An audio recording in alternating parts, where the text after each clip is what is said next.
শাওয়াল মাসে প্রিয় নবী সাল্লাল্লাহু আলাইহি সাল্লাম 6টি রোজা রাখার ব্যাপারে উদ্বুদ্ধ করেছেন আমাদেরকে। এটা হলো একটা সুন্নাত রোজা, যে রমজানের 30 রোজার পরে শাওয়ালে কয়টা রোজা রাখা? 6টা রোজা রাখা। প্রিয় নবী সাল্লাল্লাহু আলাইহি সাল্লাম বলেছেন, মান সামা রমাদান, যে ব্যক্তি রমজান মাসে রোজা রাখলো, সুম্মা আতবাহু সিত্তাম মিন শাওয়াল, রমজানের সব রোজাগুলো রাখার পর যে ব্যক্তি শাওয়াল মাসে 6টা রোজা রাখলো, কানা কাসিয়ামিদ দাহার, ওই ব্যক্তিকে আল্লাহ তাআলা সারা বছর রোজা রাখার সওয়াব দেন। তাহলে রমজানের 30টা রোজার সাথে শাওয়ালে যদি 6টি রোজা আমরা প্লাস করি, তাহলে এই 36টা রোজার বিনিময়ে আমরা সারা বছর রোজা রাখার সওয়াব পাবো। কিভাবে? অনেক স্কলারগণ বলেছেন, আল্লাহ তাআলা সাধারণত নেকামলের সওয়াবকে 10 গুণ বাড়িয়ে দেন। সাধারণত কয় গুণ বাড়িয়ে দেন? 10 গুণ। কাউকে চাইলে আল্লাহ বাড়িয়েও দেন, কমপক্ষে 10 গুণ বাড়িয়ে দেন। তো 30টা রোজা আমরা রমজানে রাখি সাধারণত, কখন 29 হয়, সাধারণত 30 সর্বোচ্চ। তো 30টা রোজার সাথে যখন আরো 6টা রোজা আমরা প্লাস করলাম শাওয়াল মাসে, তাহলে 36 হলো। 36কে যদি আমরা 10 দিয়ে গুণ দেই, কয়টা হয়? 360। সারা বছর রোজা রাখার সওয়াবের সূত্রটাকে অনেক উলামা ইকরাম এভাবে বোঝাবার চেষ্টা করেছেন বা আবিষ্কার করেছেন। তো যাই হোক, যে 7 সময় বা 7 ধরনের নফল বা সুন্নাত রোজার কথা বলেছি, তার ভিতরে একটা হলো এই শাওয়ালের 6টা রোজা। সবাই চেষ্টা করবো তো ইনশাআল্লাহ। সুবিধা আছে, শাওয়ালের 6 রোজা একসাথে থাকা জরুরি না, আপনি ভেঙে ভেঙে রাখতে পারেন। এই সপ্তাহে 2টা রাখলেন, আবার সামনের সপ্তাহে 3টা রাখলেন, আজকে একটা রাখলেন, 2 দিন গ্যাপ দিয়ে আরেকটা রাখলেন, আপনি আপনার সুবিধা অনুযায়ী রাখতে পারেন। তাহলে ইনশাআল্লাহ শাওয়ালের 6টা রোজা আমরা রাখতে পারি। আল্লাহ আমাদের সবাইকে তৌফিক দান করুন। মা বোনরা মাসিকের কারণে কিংবা কেউ অসুস্থ হওয়ার কারণে যে রমজান রোজা ভাঙতি হয়, তাহলে আগে সে কাজাগুলো রেখে তারপরে শাওয়ালের রোজা রাখতে পারলে উত্তম। যদি দেখা যায় যে না, কাজাগুলো রেখে আবার শাওয়ালের রোজা রাখা আমার দ্বারা সম্ভব হবে না, তাহলে সেক্ষেত্রে তিনি আগে শাওয়ালের 6 রোজা রেখে এরপরে কাজাগুলো রাখলেও আশা করা যায় ইনশাআল্লাহ আল্লাহ তাআলা তাকে সওয়াব দান করুন। তাহলে 1 নম্বর হলো শাওয়ালের 6 রোজা। দ্বিতীয়ত হলো শাওয়াল মাসের পরের মাসটা হলো জিলকদ, তারপরের মাস হলো কি? জিলহজ। এই জিলহজ মাসের প্রথম 9 দিনই নফল রোজা রাখা যায়। এরপরে বিশেষ করে আরাফাতের দিন, যেটা জিলহজের 9 তারিখ, এই জিলহজের 9 তারিখটাতে নবী সাল্লাল্লাহু আলাইহি ওয়াসাল্লাম রোজা রাখার পর উৎসাহিত করেছেন, আমাদেরকে উদ্বুদ্ধ করেছেন। এর মাধ্যমে 1 বছর পূর্বের আবার 1 বছর পরের অগ্রিম আল্লাহ তাআলা গুনাহ খাতা মাফ করে দেন। তো এই জন্য প্রথম নফল রোজা বা সুন্নাত রোজা পেলাম শাওয়ালের 6 রোজা, আর দ্বিতীয়টা হলো জিলহজ মাসের কয় তারিখ? 9 তারিখ, 9 জিলহজ, আরাফাত দিনের রোজা।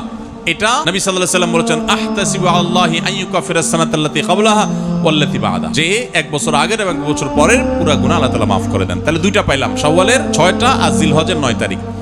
নাম্বার 3, মুহররম মাসে বেশি বেশি রোজা রাখা। কোন মাসে বেশি বেশি রোজা রাখা? কারণ নবী আলাইহিস সালাম বলেছেন, আহাব্বুস সিয়ামি ইলাল্লাহি শাহরুল্লাহিল মুহররম বা'দা রমাদান শাহরুল্লাহিল মুহররম আও কামা ওয়ারাদা ফিল হাদিস।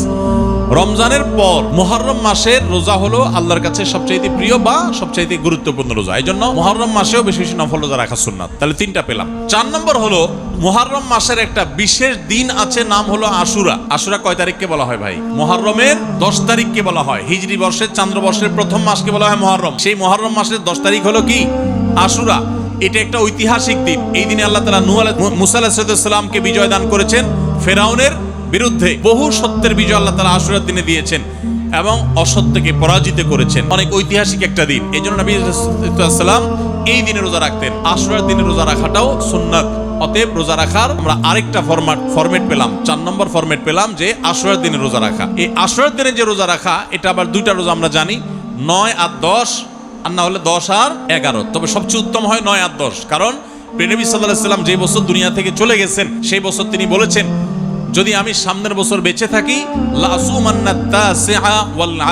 তাহলে সামনের বছর আমি জিলহজের আশুরার রোজাগুলো যখন রাখবো, জিলহজ নয় আশুরার রোজা যখন রাখবো, তখন মুহররমের 9 আর 10 রাখবো। এটা তার আকাঙ্ক্ষা ছিল, কিন্তু সেই তৌফিক তিনি পান নাই, আল্লাহ তাকে দুনিয়া থেকে নিয়ে গেছেন তার আগে। এই জন্য উলামা ইকরাম বলেন, উত্তম হলো আশুরার রোজা রাখলে 9 এবং 10 রাখা। যদি সেটা না পারেন, তাহলে অপশন নম্বর 2, 10 এবং 11। তাহলে 4টা সুন্নাত রোজার অপশন পেলাম আমরা। শাওয়ালের 6টা, জিলহজের 9 তারিখ, আর মুহররমের 9, 10 অথবা 10, 11, আর পুরো মুহররম মাসটাই নফল রোজার জন্য। তাহলে কয়টা হলো? 4টা। 5 নম্বর হলো শাবান মাস। শাবান মাসে প্রিয় নবী সাল্লাল্লাহু আলাইহি ওয়াসাল্লাম সবচেয়ে বেশি নফল রোজা রাখতেন, আপনারা জানেন। আমাদের আয়েশা রাদিয়াল্লাহু তাআলা বলেছেন, কারণ নবী সাল্লাল্লাহু আলাইহি ওয়াসাল্লাম ইয়াসুমু শাবান ইল্লা কালিল, নবীজি পুরো শাবান জুড়েই রোজা রাখতেন, কিছু কয়েকদিন বাদে পুরো শাবান রোজা রাখতেন। তাহলে 5 নম্বর হলো শাবান মাসে বেশি নফল রোজা রাখতেন, রমজানের আগের মাস। 5টা ফরম্যাট হয়ে গেল। আরো 2টা আইটেম আছে, তার একটা হলো মাসিক, আর একটা হলো সাপ্তাহিক। মাসিক রোজা হলো চাঁদের 13, 14, 15। চাঁদের 13, 14, 15। এই 13, 14, 15 এই দিনগুলোকে বলা হয় আইয়ামে বীজ, অর্থাৎ চাঁদ এই দিনগুলোতে পরিপূর্ণ থাকে, আকাশ আলোকিত থাকে। তো এই জন্য আইয়ামে বীজ বলা হয়, এটাকে সাদা দিন বলা হয়, সাদার সময় বলা হয়। তো এই দিনগুলোতে চাঁদের 13, 14, 15 প্রত্যেক মাসের এই 3টি দিন রোজা রাখা আলাদা সুন্নাত। নবী সাল্লাল্লাহু আলাইহি ওয়াসাল্লাম সাহাবীদেরকে ওসিয়ত করেছেন এই দিনগুলোতে রোজা রাখার জন্য। তাহলে 6 নম্বর আমরা পেয়ে গেলাম। 7 নম্বর নফল রোজা বা সুন্নাত রোজার সুযোগ আসে হলো প্রতি সপ্তাহে, সেটা হলো সোমবার এবং শুক্রবার। কি বলেন? সোমবার আর বৃহস্পতিবার। মাশাআল্লাহ, নবী সাল্লাল্লাহু আলাইহি ওয়াসাল্লাম এই দিনগুলোতেও নফল রোজা বেশি বেশি করে রাখতেন। তাহলে মোট 7 প্রকার আমরা পেলাম। এখন আপনারা কেউ বলতে পারেন, ভাই তাহলে তো সারা বছর রোজাই রাখা লাগবে। দেখা যায় ইমানদারের ওই যে বললাম কোনো রেস্ট নেই। তো ইমানদারের বিরতি হলে একসাথে কখন? জান্নাতে প্রবেশের পর, মৃত্যুর পর। তার আগ পর্যন্ত ইমানদারের কোনো কি নাই, রেস্ট নাই। সে কন্টিনিউয়াসলি আমল করতে থাকবে। রমজান মাস যে আমরা শেষ করলাম, এই জায়গায় দাঁড়িয়ে আমাদের কয়েকটি বিষয় জানা খুবই গুরুত্বপূর্ণ। তার ভিতরে 1 নম্বর হলো, আমাদের সারা দেশের একটা কমন চিত্র হলো যে আমরা প্রায় সমস্ত মুসলমানরাই রমজানে টুকটাক ইবাদত বন্দেগী যাই করেছি না করেছি, রমজানের পরে আমরা ইবাদত বন্দেগীর সে ধারায় বেশিরভাগ মানুষই নেই। একটা প্রশ্ন আমাদের অনেকেরই থাকার কথা মনে, যে আমরা যে রমজানে অনেকে কোরআন খতম দিয়েছি, তারাবি পড়েছি, রোজা রেখেছি, 5 ওয়াক্ত নামাজ পড়েছি, দোয়া দুরুদ করেছি, সারি ইফতার করেছি, অনেক ভালো ভালো কাজ করেছি, দান দক্ষিণা করেছি, আলহামদুলিল্লাহ। রমজানের এই আমলগুলো আল্লাহর কাছে কবুল হয়েছে কিনা আমরা তো কেউ জানি না। কেউ জানেন আপনারা? কোনো গ্যারান্টি আছে? কিন্তু উলামায়ে কেরাম মানুষের ইবাদত বা নেক আমল কবুল হওয়ার কিছু আলামতের কথা বলেছেন, যে গ্যারান্টি না থাকলেও কিছু আলামত আছে, পূর্বাভাস আছে, বোঝার কিছু উপায় আছে, যেগুলো দেখে আমরা অনুমান করতে পারি, আন্দাজ করতে পারি হয়তো আল্লাহ তাআলা আমার ইবাদতটা কবুল করেছেন। কি সেই আলামত? সে আলামত হলো, যারা কোনো ভালো কাজ, যে কোনো নেকামল করার পর সেই নেকামলের ধারাটা অব্যাহত রাখতে পারেন, কন্টিনিউয়াসলি করতে পারেন, একবার করার পর যদি আবারও করার সুযোগ পান, তাহলে তিনি আল্লাহর প্রতি সুধারণা করতে পারেন যে হয়তোবা আল্লাহ রাব্বুল আলামিন তার আগের আমলটা কবুল করেছেন, সেজন্যই আল্লাহ তাআলা তাকে আবারও আমল করার সুযোগ, তৌফিক দান করেছেন। রমজানে আপনি 5 ওয়াক্ত নামাজ জামাতের সাথে পড়েছেন, আলহামদুলিল্লাহ। রমজান যাওয়ার পরও আপনি 5 ওয়াক্ত নামাজ ধরে রাখতে পারছেন, ছাড়েন নাই, তাহলে আপনি জোরালো সম্ভাবনা আপনার আছে এবং আল্লাহর কাছে, আল্লাহর প্রতি আপনার সুধারণা তৈরি হতে পারে। যথেষ্ট সুযোগ আছে যে আল্লাহ বোধহয় আমার রমজানের 5 ওয়াক্ত নামাজ কবুল করেছেন, এই জন্য আমাকে এখনো সেটা করার তৌফিক। ভাইরা আমার, রমজানে কোরআন তেলাওয়াতগুলো যেগুলো করেছেন, এগুলো কবুল হয়েছে কিনা কিভাবে বুঝবেন? বোঝার উপায় হলো যে এখন আপনি কোরআন তেলাওয়াত করতে পারছেন কিনা। এখন যদি আপনি রমজানের পরেও কোরআন তেলাওয়াত করতে পারেন, হয়তো রমজানে 1 পারা পড়তেন প্রতিদিন, এখন 1 পৃষ্ঠা পড়েন, তখন হয়তো 3 পারা পড়তেন, এখন 1 পারা পড়েন। আপনি রমজানে বেশি করেছেন, অবশ্যই ইবাদতের মৌসুম হিসাবে সে সময় বেশিই করবো আমরা, কিন্তু রমজানের পরে অল্প হলেও যদি করতে পারেন, তাহলে আপনি সুধারণা করতে পারেন হয়তোবা আল্লাহ তাআলা রমজানে আপনার তেলাওয়াতগুলো কবুল করেছেন। ভাইরা আমার, ঠিক একইভাবে রমজানে আমরা যে দান দক্ষিণা করি, প্রচুর পরিমাণ দান দক্ষিণা, একজন কৃপণ মানুষ যে সেও কিছু না কিছু দান করে, আলহামদুলিল্লাহ। এই দান দক্ষিণাগুলো কবুল হয়েছে কিনা সেটা বোঝার উপায় হলো যে আপনি এখনো দান করতে পারতেছেন কিনা। রমজানে হয়তো অনেক বেশি দান করেছেন, এখন এত বেশি পারতেছেন না, সারা বছর তো আর একরকম করা যাবে না, এখন অল্প করে করেন, কিন্তু দানের অব্যাহত ধারাটা আপনাকে রাখতে হবে, তাহলে ইনশাআল্লাহ সেটি আল্লাহর কাছে কবুল হওয়ার আলামত আপনি ধরতে পারেন। নবী সাল্লাল্লাহু আলাইহি ওয়াসাল্লাম একটা হাদিস আমি পাঠ করেছি শুরুতে, তিনি বলেছেন, আহাব্বুল আমালি ইলাল্লাহি আদওয়ামুহা ওয়া ইন কাল। আল্লাহর কাছে বান্দার সবচেয়ে প্রিয় আমল, সবচেয়ে প্রিয় আমল, যে আমলটা আল্লাহ পছন্দ করেন, কি সেটা? যে আমল মানুষ কন্টিনিউয়াসলি করে, ধারাবাহিক ভাবে করে, যে আমল করে ছেড়ে দেয় না। আল্লাহ সুবহানাহু ওয়া তাআলা বলেছেন, তোমরা ওই নারীর মতো হইও না। মক্কা এক নারী ছিলেন, তার ব্যাপারে জনশ্রুতি ছিল যে তিনি রশি পাকাতেন, রশি পাকিয়ে পাকিয়ে সেটি যখন পরিপূর্ণ হয়ে যেত, এখন শুধুমাত্র রশির মাথায় গিরা দিয়ে দিলে রশিটা পূর্ণতা পেয়ে যেত, ওই সময় তিনি রশির পাকগুলো ছেড়ে দিতেন, তো এগুলো আবার আগের জায়গায় চলে যেত। তো আল্লাহ বলেছেন, ওলা তাকুনু কাল্লাতী নাকাদাত গাজলাহা মিন বাদি কুওয়াতিন আনকাসা। তোমরা সেই মহিলার মতো হইও না যে মহিলা রশি পাকাতে পাকাতে সেটাকে পূর্ণতা দিয়ে এরপরে সেটার মাথা বাঁধবে, যখন ওই সময় সেই পাকগুলো ছেড়ে দেয়, অর্থাৎ তার পুরো শ্রমটা পণ্ড হয়ে যায়, সব নষ্ট হয়ে যায়।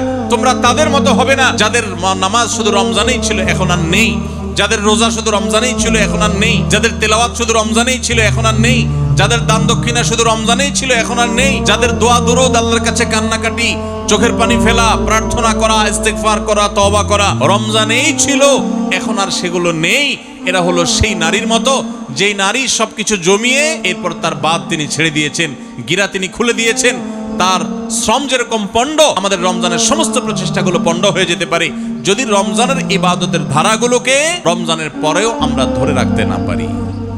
তাহলে রমজানের ইবাদতের ধারাকে আমরা রমজানের পরেও ধরে রাখার চেষ্টা করব তো ইনশাআল্লাহ। রমজানে হয়তো আপনি 20 রাকাত তারাবি পড়েছেন, লম্বা সময় নিয়ে তারাবি পড়েছেন, এখন পারেন না। আপনি 4 রাকাত তাহাজ্জুদ পড়েন, 2 রাকাত পড়েন। রমজানে হয়তো প্রতি রাত পড়েছেন, এখন প্রতি রাত পড়তে পারেন না, আপনি মাঝে মধ্যে পড়েন। রমজানে আপনি 30 দিন রোজা রেখেছেন, এখন আপনার 30 দিন রোজা রাখার দরকার নেই। রমজানের বাইরেও তো নফল রোজা আছে, সেগুলো মাঝে মধ্যে রাখেন। রমজানে আপনি 5 ওয়াক্ত নামাজ পড়েছেন, সেটা আপনাকে অবশ্যই রমজানের পরেও 5 ওয়াক্ত পড়তে হবে।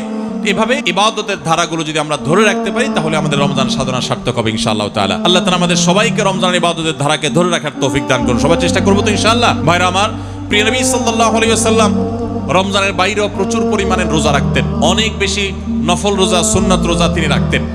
রমজানের বাইরে আরো 7 ধরনের নফল রোজার কথা আমরা বলতে পারি। কয় ধরনের নফল রোজা? এগুলোকে মাসতুন সুন্নাত রোজাও বলা যেতে পারে। সুন্নাত রোজা নবী সাল্লাল্লাহু আলাইহি ওয়াসাল্লাম এই রোজাগুলো রাখতেন।